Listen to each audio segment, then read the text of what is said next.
a sign-on bonus so that, there's nothing tying you to your current company and you can make that clean break.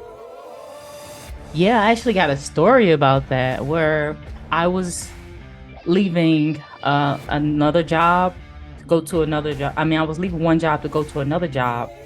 And my main thing was I was scared to leave because I was so close to getting my bonuses. Mm, But this is the epitome of a closed mouth doesn't get fed. Because had I not told them that I was actually scared to move on with them because I didn't want to miss out on my bonus, I wouldn't have that sign on bonus. So when I told them, hey, I'm putting my bonus on the table here to come to you, what can you do? They were like, "Oh, we'll give you that, and we'll give it to you 30 days after you start here. We'll just put it nice. in as a sign-on bonus." You have to communicate with these jobs and tell them exactly what you want. Welcome to the Cyber Content Podcast, where we talk about cybersecurity career development and everything cyber. Hey everyone, how's it going?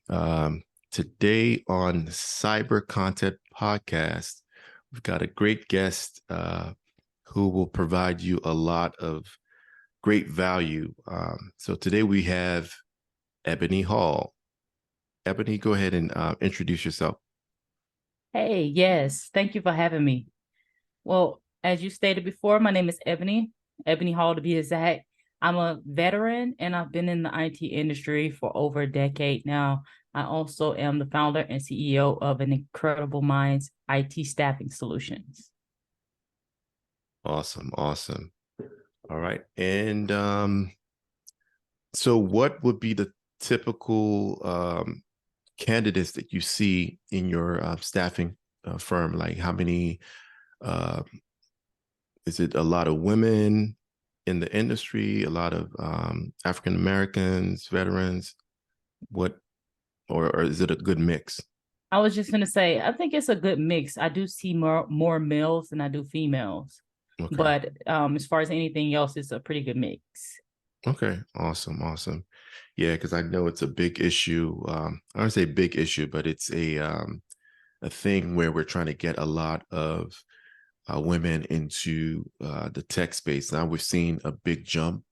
It's better than it was, 5, 10 years ago, because um, predominantly it's been a male dominant industry. But now it's good to see that we're getting that diversity in the field. Absolutely, I can see it growing more and more because this industry is gonna grow more and more. So we're gonna have more and more ladies coming through and being in the IT sector. Awesome. So can you provide like an overview of the current landscape of cybersecurity jobs and the demand for cybersecurity? Yeah, absolutely. So at the moment, there's a huge demand for cybersecurity professionals. And we actually have way more jobs than we do people. And the reason for all of this is the cyber attacks are happening more frequently Hmm. and they are more advanced. The growing use of digital technologies by businesses and organizations, IT networks and systems are getting more advanced. And then, of course, the shortage comes. There's a huge shortage in cybersecurity, so bad that some jobs are actually offering like start on bonuses.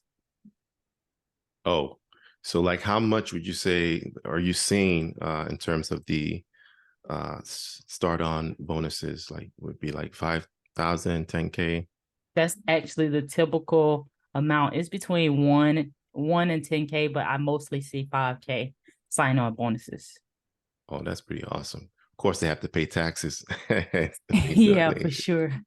Yeah, one thing I've noticed is like when you're getting a job, say you're negotiating your salary, um, you could always throw in like, hey, if I'm leaving my current company, I have to pay them back, tuition reimbursement fees or whatever fees, they have invested in your certifications or education. And a lot of times the new company will factor that into a sign-on bonus so that, there's nothing tying you to your current company, and you can make that clean break. Yeah, I actually got a story about that where I was leaving another job to go to another job. I mean, I was leaving one job to go to another job. And my main thing was I was scared to leave because I was so close to getting my bonuses. Mm, But this is the epitome of a closed mouth doesn't get fed. Because had I not told them that I was actually scared to move on with them because I didn't want to miss out on my bonus, I wouldn't have had that sign-on bonus. So when I told them, hey, I'm putting my bonus on the table here to come to you, what can you do?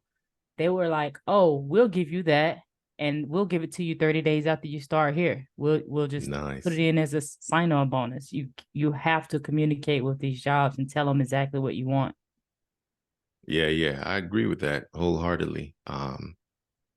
Like there's competition out there. They want to get you.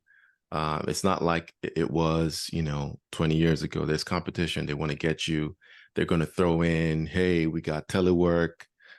We've got all these benefits. So they know that in cybersecurity, um, there's less talented people out there. So they're going to do everything they can to bring you in. So don't be shy, uh, to request the salary that you want.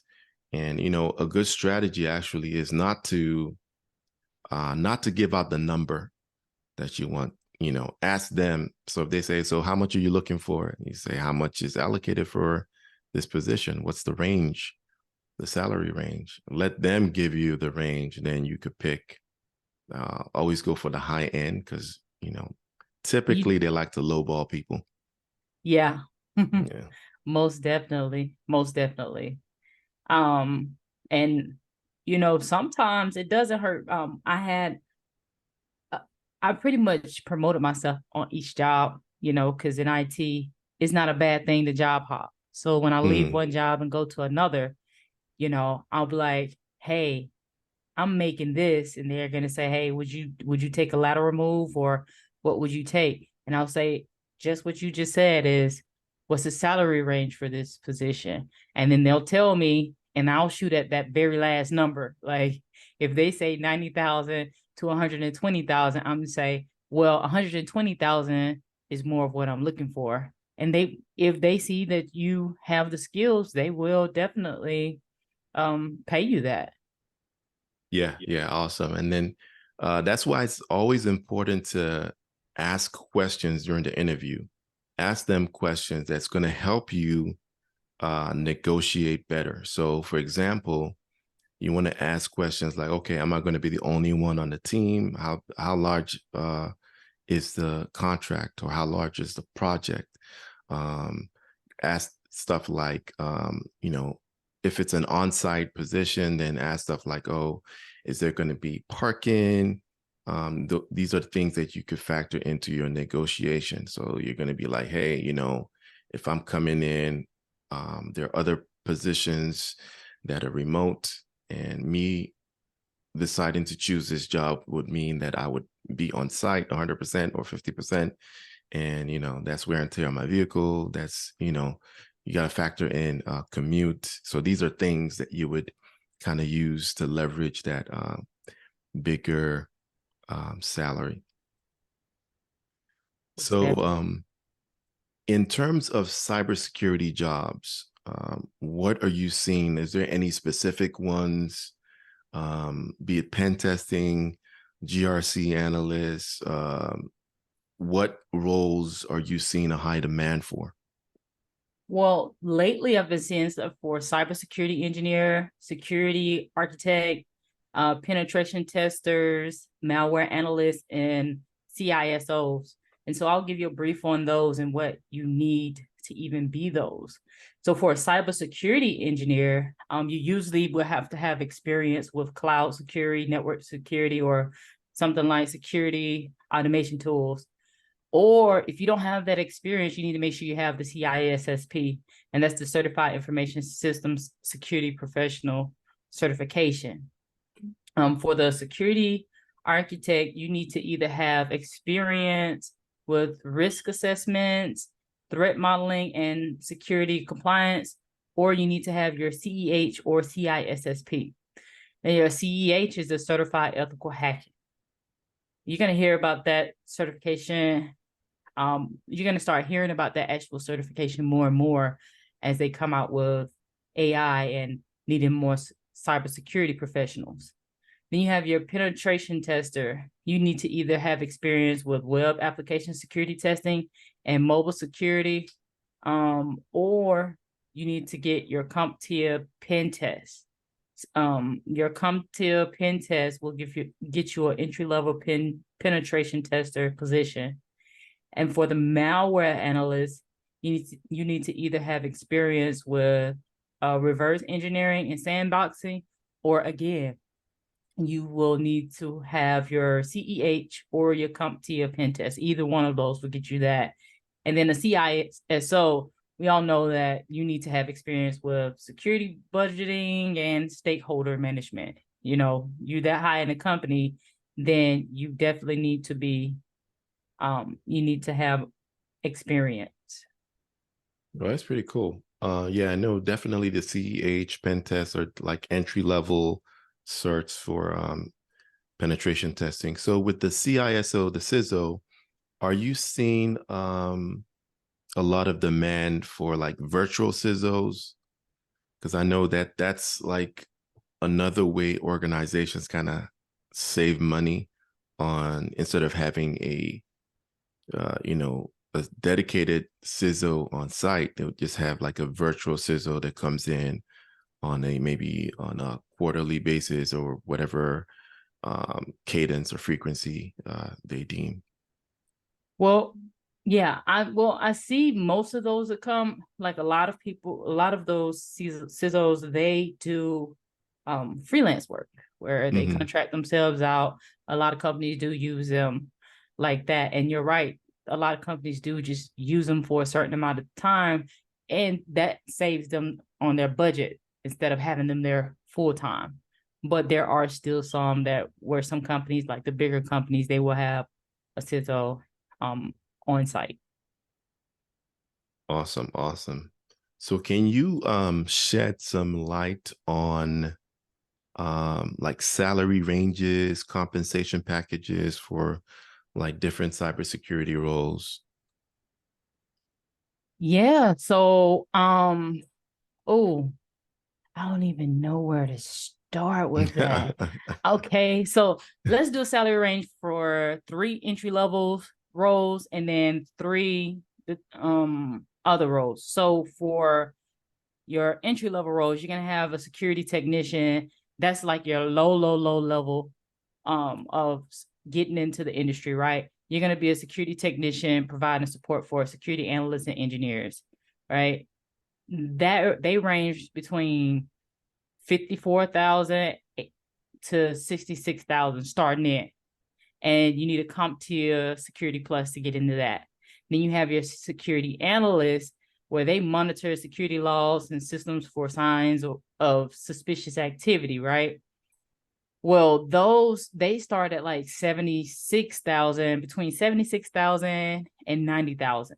And with that, you'll typically need a CompTIA Security Plus, which I think that's pretty great, right? Mm-hmm. Then you have the junior penetration testers. They also range between 76,000 and 90,000. And you can either have your CompTIA pen test or CEH for that position. Now, the 3 roles that are super popular now too are cloud security engineers. Their starting salaries are between 100,000 and 150,000. You would typically need the CCSP, which is the Cloud Security Professional certification. And then you have the DevSec Ops Engineer. Their salary is between 110,000 to 160,000, and you typically need to get the CDSE, which is the Certified DevSecOps Engineer. And then you have your ICS security engineers. Their salaries are between 120 to 170,000. and they will take a CISSP certification for that. Your application security engineers, they are between 130 to 180. And then you can get your certified application security engineer certification for that. So those are some pretty good salaries, right? Yeah, that's not bad at all. And Yeah. so the ones that you mentioned, they were like 50 K, were those like entry level where they had no experience at all? Yeah, there's Okay. that's the one when you have no experience. So are you seeing companies saying that they're willing to train folks to get on board or willing to um, fund their certification? Absolutely. It's a lot of companies now that are paying more for training and education, right? The thing about it is, let's say you don't have a cert, you have the skills to get in there. It's about if you could sell you, then the rest will be smooth sailing. I just told someone the other day, the hardest question for people is when companies ask you, tell me about yourself. Yeah. You know how many Wow. people you know how many people fumble on that part, right? And from me interviewing people, when I ask that question, when they do pretty good and I have a full understanding of who they are, what they're interested in, where they're trying to go, then I don't typically ask the same questions I have in line because Hmm. now this becomes more of a conversation than an interview. So if you can tell the job who you are, what you want, where you're trying to go, how you want to contribute to their company, all in the time where you're telling them about yourself, you will turn that interview into a conversation. So I say all this to say, yeah, companies are willing to train people because when they interview, they gonna go by the skills that you do have, but they want to know things like, are you coachable? Are you teachable? You know, do you belong in their environment? Those are the things they can't teach you. They can teach Mm. you the rest. Mm. Yeah, that's deep. Yeah, I agree. I agree because like I'm surprised and amazed by the tell me about yourself question. That's like a gimme, you know what I mean? Like there's no wrong answer. You know about you more than anybody else. So I think people don't take the time to prepare for these interviews. And that's what creates a lot of the nerves. So tell me about yourself. Like some people blanking out with their name, like, you know what I mean? So I think, yeah. And one thing, it's a strategy, right? I like another thing you touched on about it being a conversation. They want to know culture. They want to know, okay, can this person fit on my team? Can I have a conversation with this person? It shouldn't be like closed-ended type thing, give a one-line response and that's, show your personality in the interview. And then also know about the strategies of taking an interview. Sometimes you're given 15 minutes to 30 minutes. Try to eat up the clock, almost like a football game, right? Or a basketball game, trying to eat up the clock when the time is in your favor. So I think questions like, tell me about yourself. Hey, go on, eat the clock, Yep. and then also eat the clock by asking the interviewer questions because that kind of puts them on the hot seat. Um, ask questions like, hey, you know, how many people are staying in the company? What's the word I'm looking for? Attrition. Like how many people are leaving the company? Now they're on the defensive. They're trying to sell the company to you. Oh no, it's lovely here. People like to stay here. Ask questions like, what's the if you're on a contract type job, just ask questions like, what's the contractor client relationship like?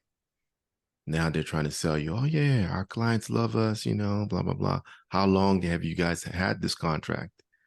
Those are types of questions that put them on the hot seat, making them try to sell the job to you. And then it also shows them that you're interested in the job and not just the money. So yeah, that's cool. That's cool. What advice would you give someone that's trying to get into cybersecurity? So take the question like someone that's brand new that has no IT or cybersecurity experience, and someone who has information technology experience, but not necessarily cybersecurity. What advice would you give um, that type of person? Yeah, so the advice I would give is to research the cybersecurity industry to know what direction you want to go in. Once you know that, get a cert for that position. Make sure your LinkedIn profile looks good. Make sure you got a good headshot. Please don't have a picture of you with a beanie cap on, looking to the left or the right. Just a nice headshot. Or a drink in your hand? Right. Make sure you have a banner. It's crazy, but they actually look at that. Your about me. Write up something that's good. That's that answer to tell me more about yourself. So that's something that you can study, your about me section. Your resume. Make sure you have your most up-to-date resume on there. Then also you need to make sure you have a dice. Dice has a huge amount of cybersecurity jobs there, and a lot of people sleep on LinkedIn and they sleep on dice, right? In LinkedIn and Facebook, join some groups, network with people. You have to network with other cybersecurity professionals. Go to conferences, get yourself out there, because you never know the day when you bump into that one person that can open the door for you. Yeah, you're absolutely right. I think having your resume on different job sites or job board sites is a good thing. Tell people that everyone should have different resumes. You should have your general resume that you upload to these sites, because recruiters are going to look for people on these sites with certain keywords. So you should have um, one generalized resume. And then you should have, when you're applying for jobs, do not use the resume on the site.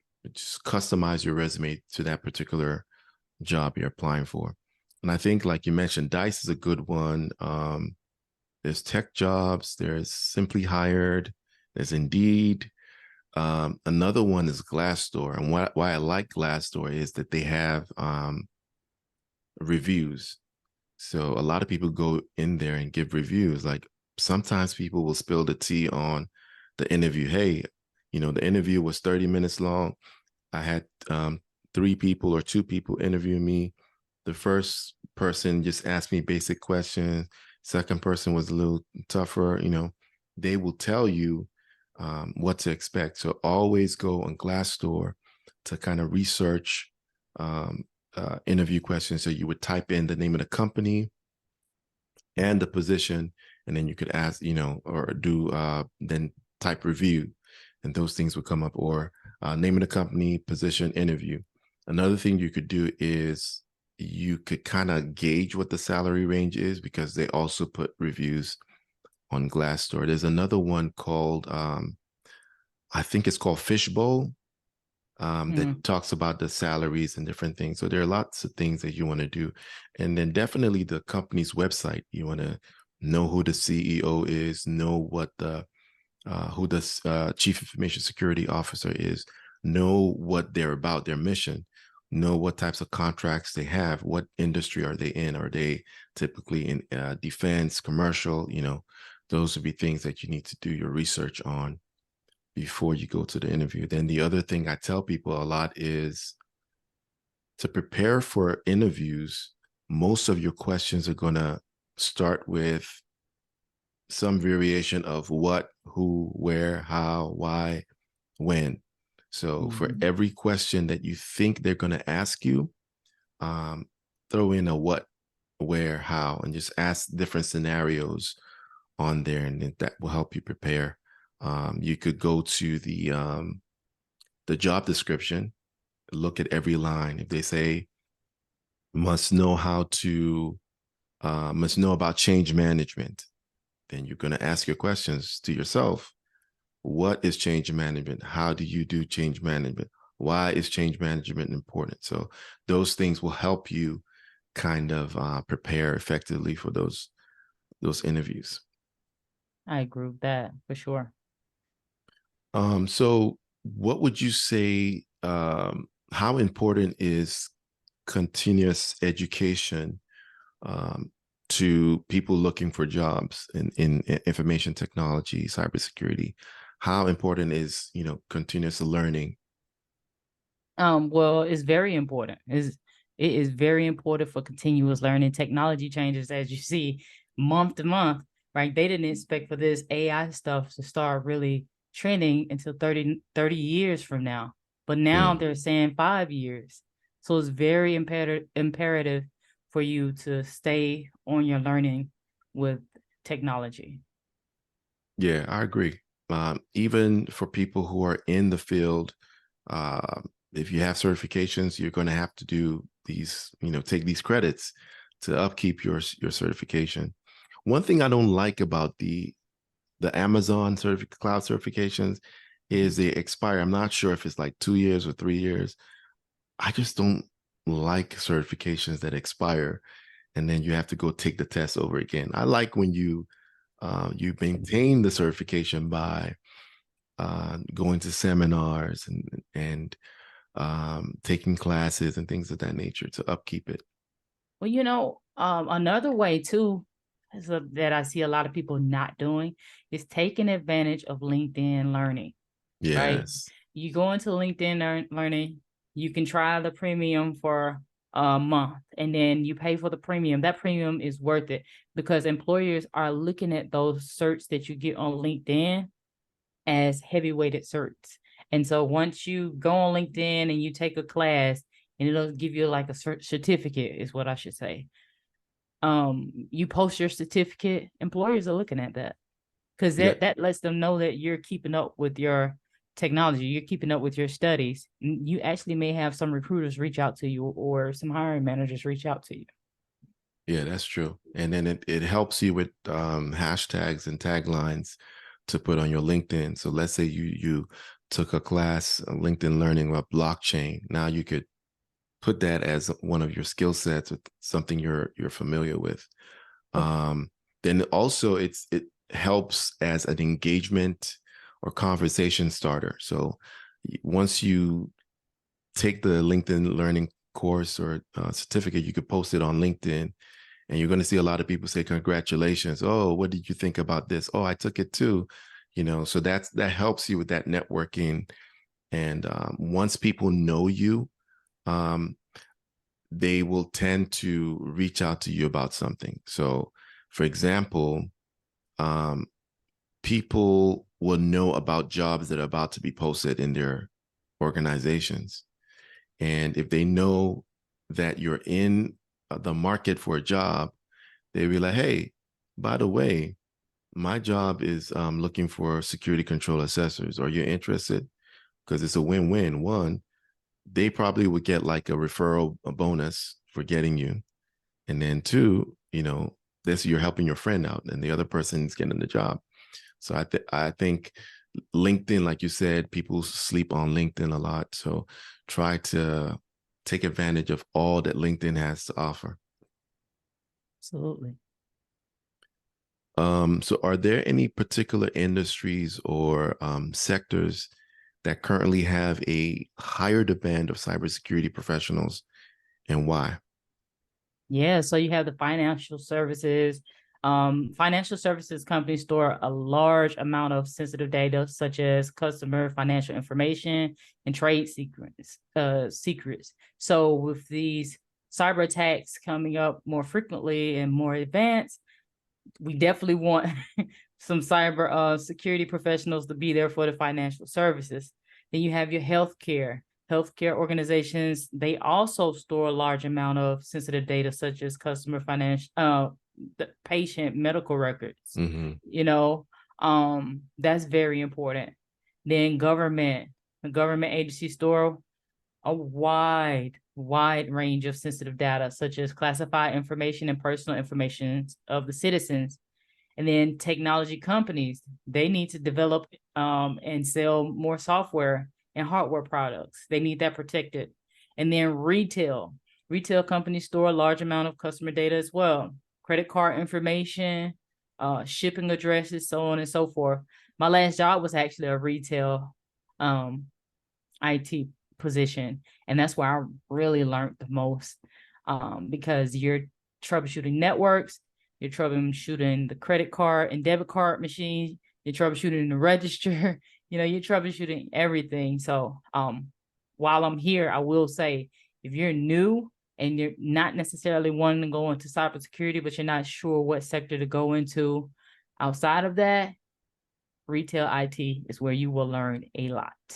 Hmm. Wow. I didn't never thought about that. But yeah, I think it's also important to note that um, most of these organizations are bound by compliance requirements. So those are the ones you want to look for, right? Like you Mhm. mentioned, healthcare records. So healthcare organizations, they have to abide by HIPAA. So if they don't do it, they get fined, and they're going to be put on Front Street on the newspaper.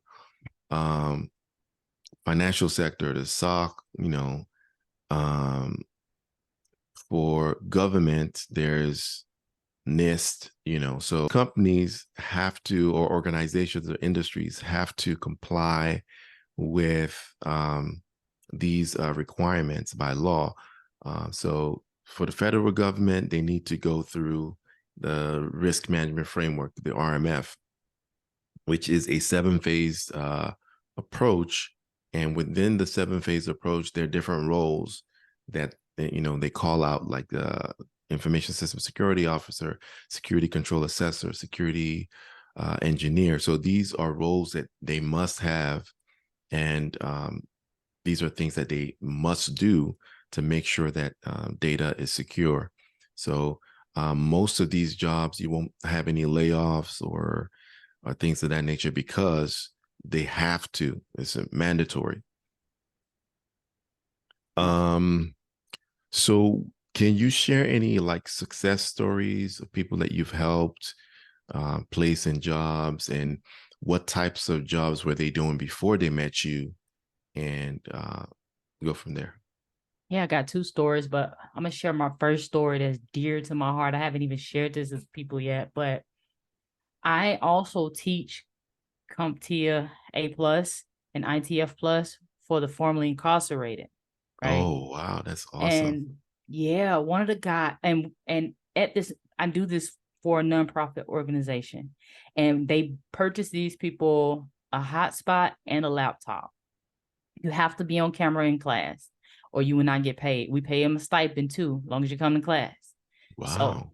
I had one guy, he was homeless, and he was in California, and he would be the one answering all the questions. I would see him walking back and forth up and down the street, just focused.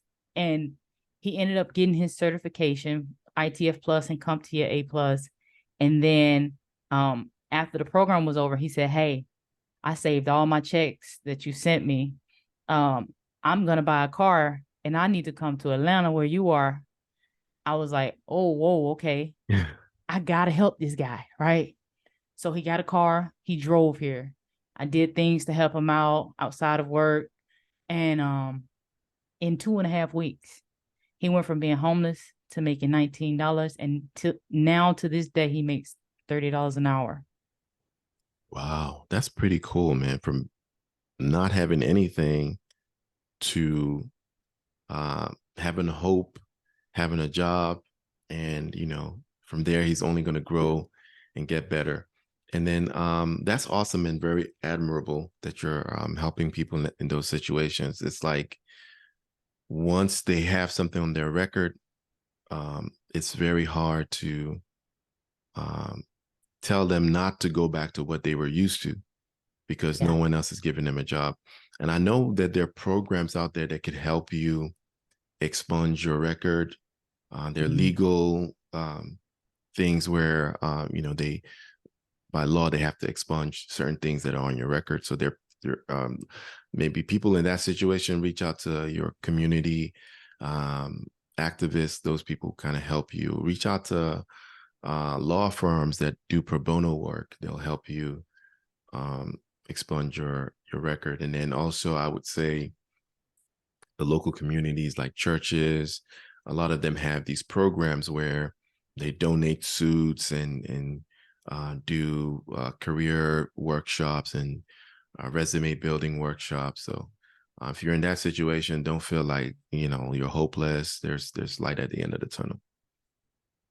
Absolutely. And if you are in Atlanta and you are in that situation, do not hesitate to come to my church, New Life. We will feed you, we will cut your hair or do your hair, we will put clothes on your back, and we will look for you a job. Amen. That's awesome. Yeah. Yeah. See, I think those are the types of things that people want to see from the churches and community, is not just talking about things, but actually doing things to impact the community. Yeah, for Um, sure.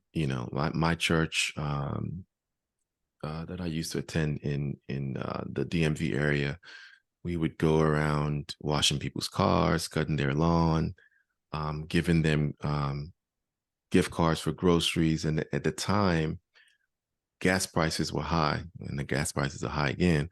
But we give them like prepaid gas cards, just Hmm. something to let them know we Yeah. care. So I think that's this kind of same approach I'm trying to take with my cybersecurity endeavors. So like I train people on how to become cybersecurity professionals, especially in the non-technical side of cybersecurity, the compliance side of cybersecurity. So Ebony, how can people reach you? How can they find you? What's your socials? Yeah, for sure. So on LinkedIn, it's just Ebony Hall, Ebony Hall, Hall. If you go to Instagram, my name is Conscious. That's Conscious and Tech. So I call it Conscious and Tech because I like to put my affirmations up, and then later on you might see tech stuff. So it's a blend of that. But if you go onto my page and go on my link tree, you can subscribe for some of our newsletters. We give tech tips there, and you can access my company website that have job postings. My Facebook is Eb Hall. That's EB. And then Hall, his Facebook wants you to have a first name and last name. And that's it. Awesome. Is there a number people could reach you or your company? Absolutely. To reach me, you can call me at 470-945-3804. Again, that's 470-945-3804. Awesome. And you're based in Atlanta, right? I am based in Atlanta. All right. Awesome. Awesome. So this was very, very informative. I appreciate the time that you spent with us at Ebony. Hopefully, y'all got some good nuggets from Ebony. And our goal is to try to help people take their careers to the next level, help people get into um, tech or get into information technology or cybersecurity. Um, there is a low percentage of African Americans in cybersecurity in the tech field, so we're trying to change that. Absolutely. Um, you know, whether this is politically correct or not, when you think of certain ethnic groups, there are certain jobs that come to mind, like, oh, there's certain ethnic groups, when you think of them, they're lawyers. Certain ethnic groups, when you think of them, majority of them are doctors. So I want to change that to anytime we think about African Americans, we think technology, we think cybersecurity, we think people who are advancing the community, people who are doing big things. So Yeah. together we learn. Speaking of that, I had a Vivint salesman come to my house and he was like, "Whoa, what do you do?" And I was like, "Guess." And I was like, "You'll never get it." And he said, "I'm a hairstylist." I was about to say that. You say that's the typical stereotype. Yep. Oh man, that's messed up. Yeah, we got to change that, man. Got Yeah. to change that. Only us can help us. Yep. For sure. Well, it's been great. It's been great. Thank you so much for having me. All right, it's been a pleasure. All right. See y'all next time on Cyber Content Podcast. Have a great day.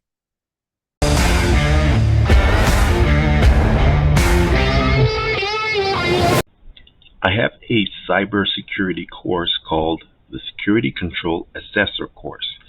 This course trains you on how to become a security control assessor, also known as an SCA or a SCA.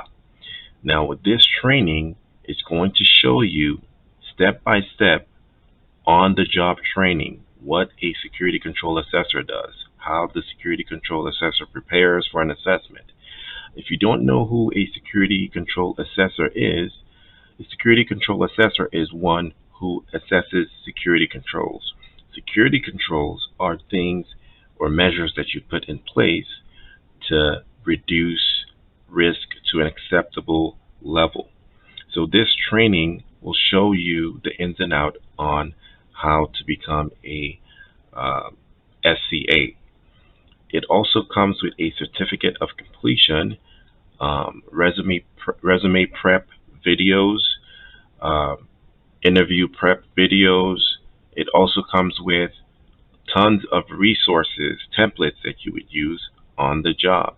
So if you are considering a career change or a field within cybersecurity that requires no technical skills and it's only about the compliance side of cybersecurity, which deals with policies, procedures, and things of that nature. As a security control assessor, you are going to be looking at documentation, reviewing documentation, and writing your comments, saying, hey, this passes, this fails, this is not right, this is correct.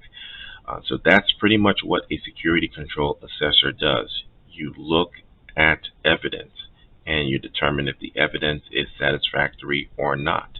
And you have a cheat sheet with you to use as your guide.